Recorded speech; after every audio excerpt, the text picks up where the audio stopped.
That's where my phone go off.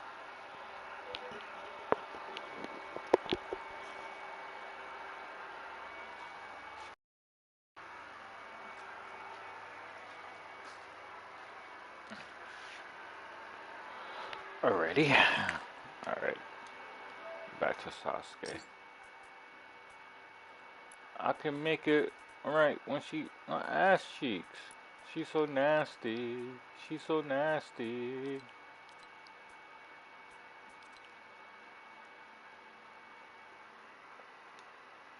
Okay.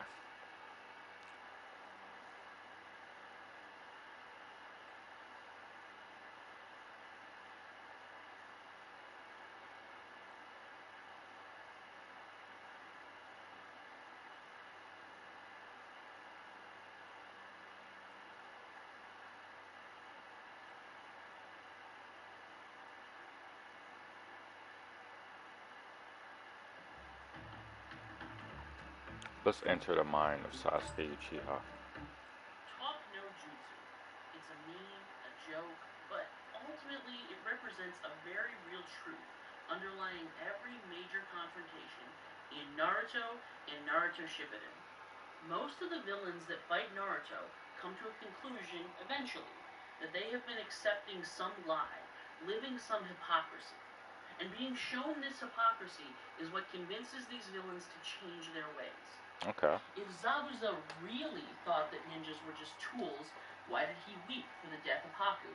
If Obito had really completely abandoned the real world, why was he trying so hard to convince Naruto that things were pointless? Even Madara, as he lay dying, admitted to Hashirama that he may have been wrong in his plan to bring peace to the world.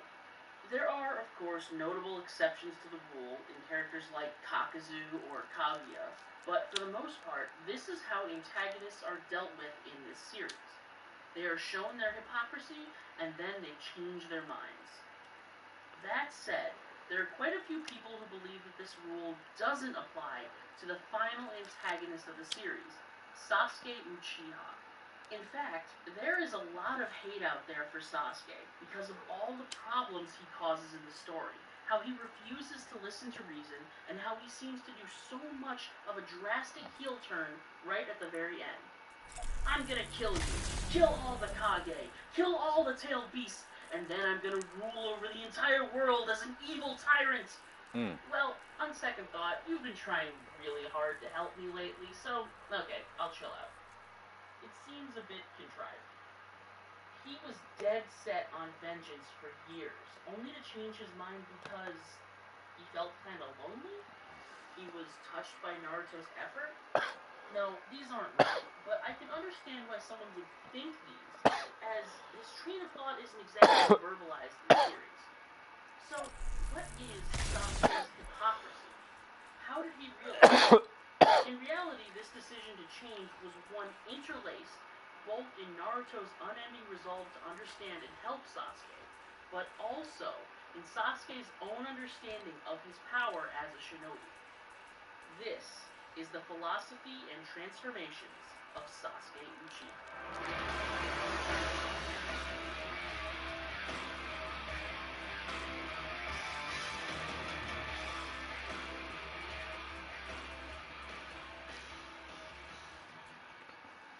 At the start of the series, Sasuke is conflicted, and reasonably so. On the one hand, he's witnessed the extermination of his entire clan at the hands of his brother. He's sad, he's angry, he wants vengeance. On the other hand, he's a kid. He has friends, a teacher, an entire class of peers that cares about him at least somewhat. And the conflict inside of him is represented perfectly by Orochimaru's curse mark. His pain, his desire to be isolated, it was inflicted upon him against his will and is growing like a parasite beneath the surface. It makes him angry, causes him to lose control, but it also makes him stronger. And the allure of strength is very tempting for someone so obsessed with vengeance. Besides, his desire to lean into the curse mark, yes, power is power, but chasing after a path of isolation is also a way of protecting himself. If Sasuke doesn't form bonds with those around him, he can't get hurt again. Not in the same way he was hurt by Itachi. Ultimately, after seeing the fruitless nature of his efforts to grow stronger in the face of Itachi, and after being surpassed by even the notorious screw-up Naruto, Sasuke decides to dedicate himself to this path of isolation. He quite literally kills his old self, as his body is suspended in a near-death state by the Sound 4, as he slowly unlocks his second form curse mark transformation. Here, Sasuke is committed to his new way of isolation, choosing to murder Naruto, his best friend, in order to obtain the Mangekyo Sharingan, in order to gain power. But in their clash, Sasuke realizes that the same way his brother did is not the way he wants to live. To be like Itachi is to be a fundamentally terrible person in his eyes, so he chooses to become more powerful in his own way. Sasuke doesn't see himself as evil. He never has and he never will. He just wants to make his brother pay for his crimes. And so, he spares Naruto's life. In Shippuden, we see Sasuke get far stronger after training under Orochimaru. He gets so powerful, he is able to defeat his master and co-opt his abilities, temporarily gaining his snake-like attributes. Sasuke remains on this warpath until he finally faces his brother. And here, we get to see the culmination of his training. Yes, it is a fantastic fight, but the aftermath is what matters most. Itachi's death traumatizes Sasuke, and he finally awakens the Mangekyo. Soon after, Choji explains the true history of Itachi and the Uchiha extermination. And it is at this point that Sasuke develops a new goal. No longer does he harbor hatred of his brother, but instead, people who forced his brother into such a terrible situation. Konoha, Danzo. Slowly gaining control of his new abilities, Amaterasu and the Susanoo, Sasuke takes his fight to the corrupt village leader, who is truly responsible for the slaughter of his people. And in this battle, Sasuke's ideology of isolation is only strengthened. It was isolation that allowed him to surpass Orochimaru and leave Naruto in the dust. It was isolation that allowed him to match Itachi. And now, it's isolation that allows him to defeat Danzo. Throwing away his chance at a life with love, Sasuke slices right through Karin in order to get his revenge against him.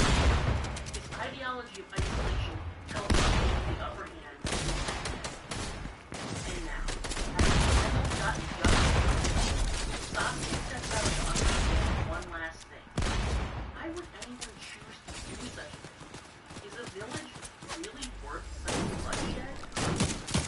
Adopting the right of Itachi, eternal Mangekyo Sharingan, Sasuke sets out to confront fallen Itachi. His conversation is a true, honest attempt to emphasize and understand their plight, is what leads way to Sasuke's final philosophical revelation. The existence of a village is necessary for peace, and that peace is maintained through order. Order exists through the usage of power, and isolation has granted Sasuke all the power he has needed up until now. So through isolating himself from the rest of the world, amassing immense power, Sasuke established order, ensuring that there would never be another Uchiha massacre or anything similar ever again. And to be frank, I understand his thinking.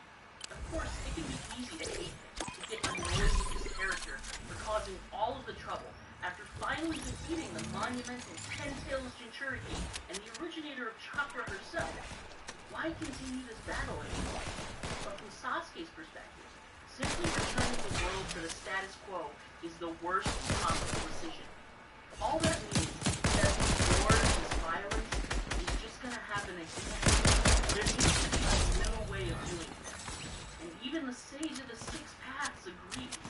Hagoromo tells Sasuke that he entrusted his power to Ashura many years ago, but perhaps he was wrong. Perhaps Indra was the one with the right idea. He's not really sure. When the greatest and wisest ninja in all of history expresses his distrust of the current to you, of course revolution suddenly becomes far more appealing. And this is where Sasuke finds himself at the end of Shippuden, as he faces down Naruto. From his perspective, the world is a chaotic place, and he has the power to make it better. This is bigger than himself, bigger than his brother, his clan, or even his village. Sasuke feels a duty to protect this world that he just worked so hard to save, and he's ready to try a new approach. So why then does he change his mind? As he clashes with Naruto and the two tear each other apart, what causes Sasuke to finally see this, to finally understand? He doesn't give up the fight just because he's lonely, although that is a small part of it. Sasuke realizes that what Naruto specifically says after their fight is that seeing Sasuke struggle causes him pain as well. Sasuke cannot just isolate himself from the rest of the world because human attachments work in both directions. And the emotional gut punch is enough to finally get Sasuke thinking. The decision he made as a kid to leave with the Sound Four and break off all of his bonds was not the right decision.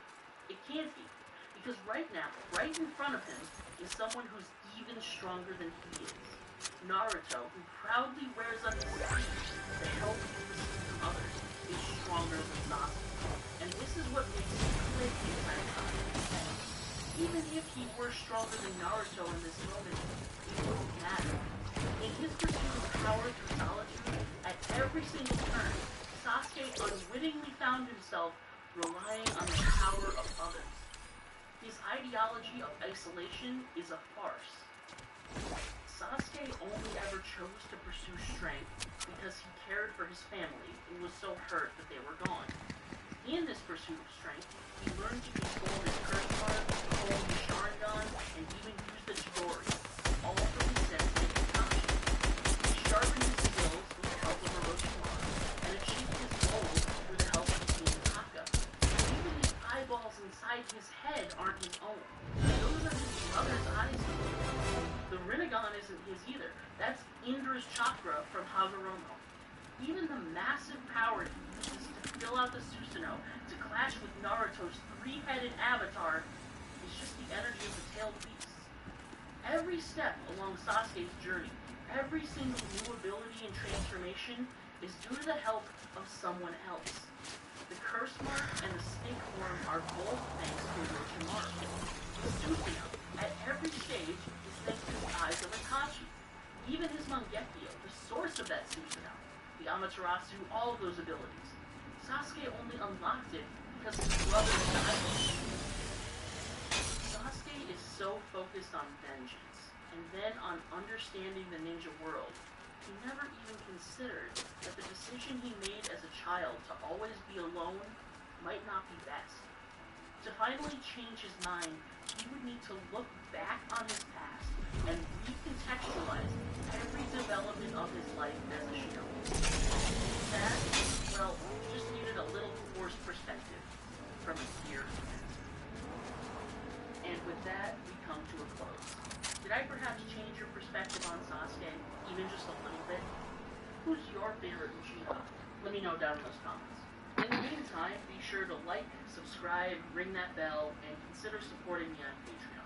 I want to give a special thank you to all of my patrons, especially Evilly Nice Napa, Databayo, and So it's trash.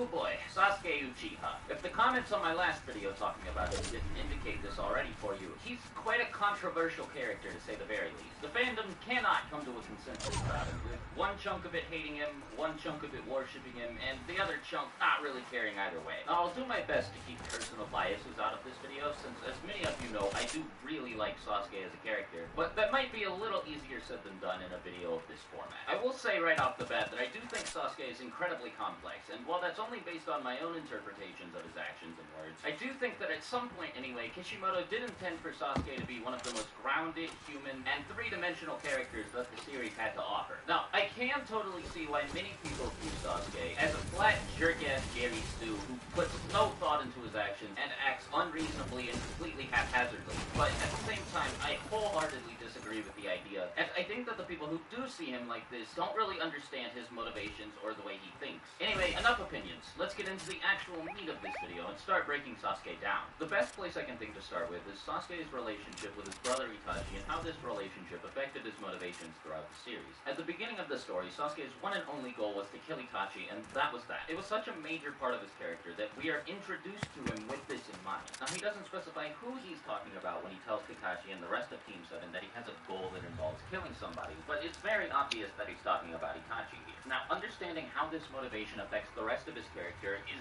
key to getting a grasp on who Sasuke is as a person. While it's very easy to view his grudge against Itachi as a very generic revenge subplot, it's certainly a whole lot deeper than that, as the Uchiha clan massacre has a whole lot of implied secondary psychological effects on Sasuke throughout the series. It's shown to the audience through flashbacks that Sasuke was always a pretty quiet and nervous kid before his clan had been wiped out, so losing everyone he'd ever cared about turned him into a full-blown introvert. On top of that, the annihilation of his clan created more than just a personal hatred towards his older brother, as we can see through subtle bits of exposition that Sasuke doesn't just hate Itachi, he hates everything that Itachi stands for. There are many points in part 1 alone where Sasuke acts not to do this solely because he sees his older brother.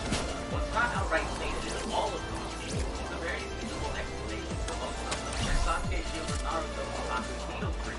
He even says himself he has absolutely no idea why he did it, but it's very likely that he did it because he thinks he would be too much like Itachi to just let it cross him right in front. After he breaks Haku's arm using the power of the curse mark in the form of death, he sees that Sasuke is genuinely afraid of himself, as after realizing that he acted in such a barbaric and heartless manner, he probably instinctively compared himself to his brother. He tells Naruto during the battle against Gaara that he's not going to watch any more of his comrades die in front of him, and prepares to continue fighting Gaara unless essentially he suicides, all because he thinks the act of running away to preserve his own life when he could be saving the life of his comrade is too much of an Itachi-like thing to do, and so he tells Naruto to be in contact with Gaara only because that's what his brother has to do. Sasuke views doing this as a way of validating that his brother gains power, and refuses to do it for this reason alone. Even by the end of part 1, it's made abundantly clear that Sasuke has created his own set of morals, and that he is vehemently opposed to doing anything he thinks his brother might do. Not because of his own personal hatred towards Itachi, but because he views him as the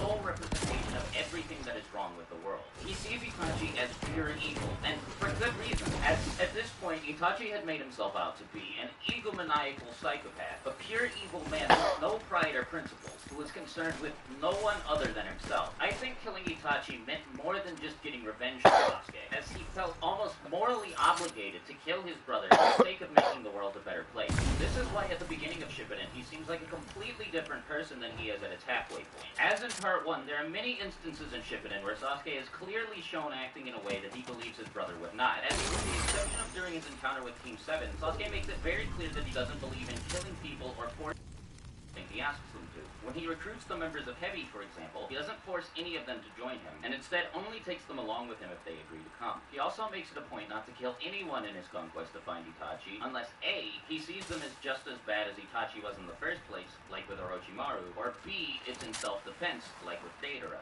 There are also many small details throughout the series that support the idea that this is a moral conquest for Sasuke, and not a selfish fulfillment of revenge. He doesn't allow Sakura to come with him on his quest to kill Itachi because he believes it'd be too dangerous for her. He kills Orochimaru and expresses his disgust with him because of how similar he and Itachi are. And he expresses to various characters throughout the series who quell him from his quest for revenge that they don't understand what he's trying to do. And he outright refuses to allow anybody else to kill Itachi solely because he doesn't like the idea of somebody else shouldering what he believes to be his own moral burden. I definitely believe his interactions with Orochimaru are the best pieces of evidence here for this being a moral crusade as opposed to self-fulfillment. Initially, he was willing to let Orochimaru Orochimaru take his body if that meant he was able to kill Itachi, which does prove that he was willing to go to incredible lengths to ensure that Itachi was killed. But after spending so much time with Orochimaru, he learns that Orochimaru is no better than Itachi was, and that by giving him access to an Uchiha's body, he would just be gracing the world with a problem just as bad as Itachi was. He doesn't even kill Orochimaru out of self-defense, but because he believes it's just the right thing to do. He doesn't outright say many of these things because, as I've said before, the annihilation of his clan turned him into an introvert, so he doesn't feel the need to explain himself for the sake of the validation of others. On top of that, he even explains to Naruto that he doesn't think he, and by extension most people, would understand since they don't know what Sasuke knows. Sasuke's introversion also made his resolve to kill Itachi that much stronger, as by breaking any emotional ties that he had with other people, he was able to make the goal of killing Itachi all that he had to focus on. Due to the moral code he created for himself, I really don't think Sasuke thought ignoring Itachi's presence in the world was something he could do and